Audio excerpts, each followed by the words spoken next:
In this video, we will recount the true story of the mysterious Zodiac Killer, reveal who the mysterious Zodiac Killer is, and discuss the crimes committed by the Zodiac Killer. Stay tuned until the end. Date, October 6, 2021. Location, California, United States. Event. A team of researchers discovers a dark room containing photos and evidence that helped uncover the identity of one of the most notorious serial killers of the 20th century. He mocked law enforcement, and his identity remained a mystery to this day. The Zodiac Killer, who terrified people in the 1960s, remains an unsolved police mystery to this day. The Zodiac Killer is a serial killer who terrorized Northern California in the 1960s. His case was classified as one of the most mysterious, and it remains unsolved to this day. His story inspired many famous books and films named after the notorious killer, and the investigations into this case branched out to include many suspects without arriving at the truth. According to police reports, the Zodiac Killer committed 5 confirmed murders and sent encrypted letters to the police and newspapers. In these letters, he claimed to have killed 37 people, though this was never confirmed by the police. The first crime occurred on December 20th, 1968. The victims were 17-year-old David Faraday and 16-year-old Betty Jensen. According to the details of the crime, the 2 victims were heading to a Christmas party at their high school when they decided to stop at 10:15 p.m. on a gravel road near Lake Herman. At 11 p.m., their bodies were found by Stella Borges, who lived near the crime scene. The investigation was opened by the authorities, but no clear answers were found about what happened. Robert Graysmith, an author famous for his work on this case, which inspired the movie Zodiac, proposed a scenario for the crime. Graysmith suggested that another car was parked next to the victim's car shortly before 11 p.m. The killer got out of the car and asked the young couple to step out. The girl exited first, but before the young man could, Zodiac shot him in the head. Then he fired 5 bullets into the back of the girl, whose body was found 8 meters from the car. The killer then simply got into his car and drove away. The second crime took place before midnight on July 4, 1969. The victims were 19-year-old Michael Mageau and 20-year-old Darlene Farron. They were driving around in Farron's car in Blue Rock Springs Park in Vallejo, California. The victims parked their car in the park to spend time together when another car pulled up next to them, but quickly drove away. 10 minutes later, the car returned and parked behind them. The driver got out holding a flashlight and a gun. The killer shone the light into the victims' eyes and shot them 5 times without warning. Both the young man and woman were hit, with some bullets passing through Mageau and hitting Farron. The killer left, but not for long. He heard one of the victims moaning in pain and returned to the scene, where he found Mageau still alive. What do you think the Zodiac Killer did next? He shot both victims twice more before getting into his car and leaving. Farron was pronounced dead at the hospital, but Mageau survived the attack despite being shot in the face, neck, and chest. On July 5th at 12:40 a.m., the Vallejo Police Department received a phone call from a man claiming responsibility for the crime. The caller also admitted to committing the murders of 2 people 6 months earlier. The police traced the call to a phone booth at a gas station, just 500 meters from Farron's house and a few meters from the police station. Mageau provided the police with a description of the killer, though he couldn't fully identify the man due to the flashlight blinding him. But the killer wasn't done yet. On September 17, 1969, college students Brian Hartnell and Cecilia Shepard were picnicking by Lake Berryessa when they were approached by a white man about 6 feet tall and weighing approximately 170 pounds. The surviving victim, whose story we'll hear later, said the man wore a hooded sweatshirt, sunglasses that concealed his eyes, and a device around his neck with a crosshair symbol on it.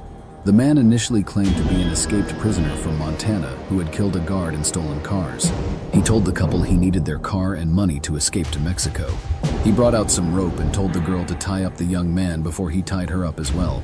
At first, Hartnell thought it was just a robbery, but the man then pulled out a knife and stabbed Hartnell 6 times and Shepard 10 times.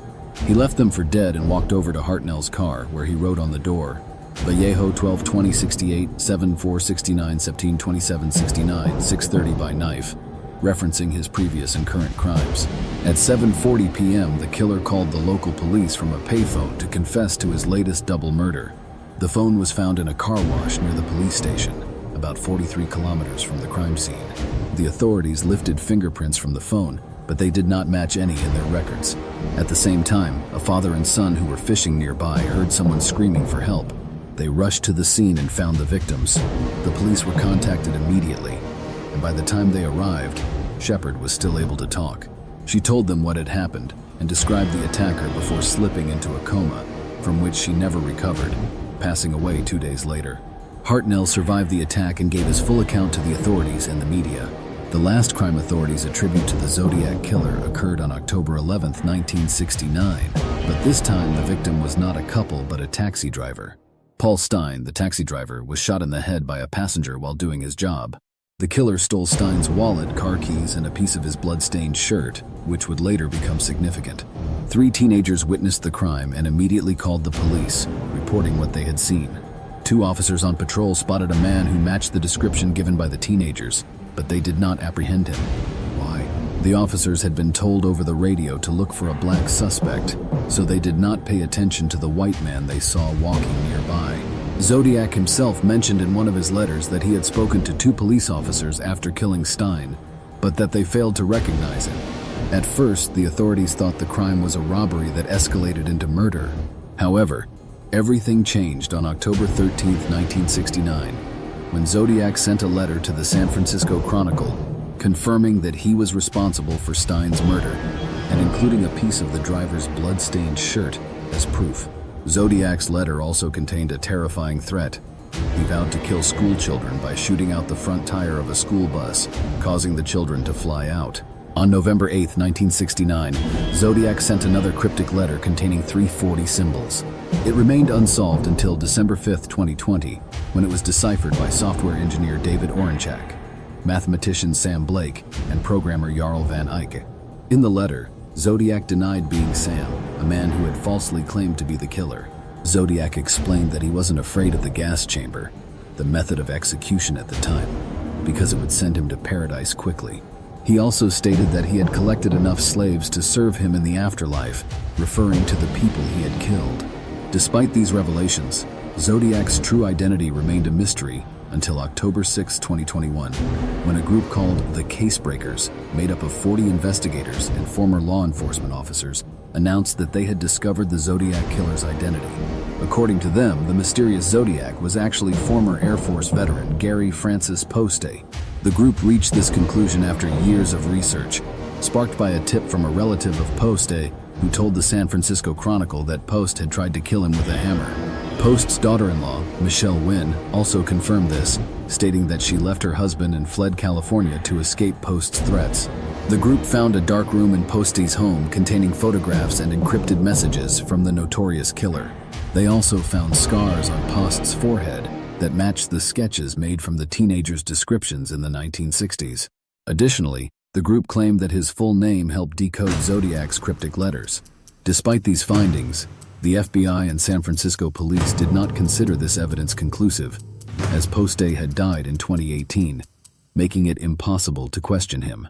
Authorities thus maintain that the Zodiac Killer case remains open. In conclusion, this is what we have on the Zodiac Killer, the notorious serial killer who terrorized entire cities and whose identity remains a mystery to this day, much like Jack the Ripper and other criminals who left countless questions unanswered.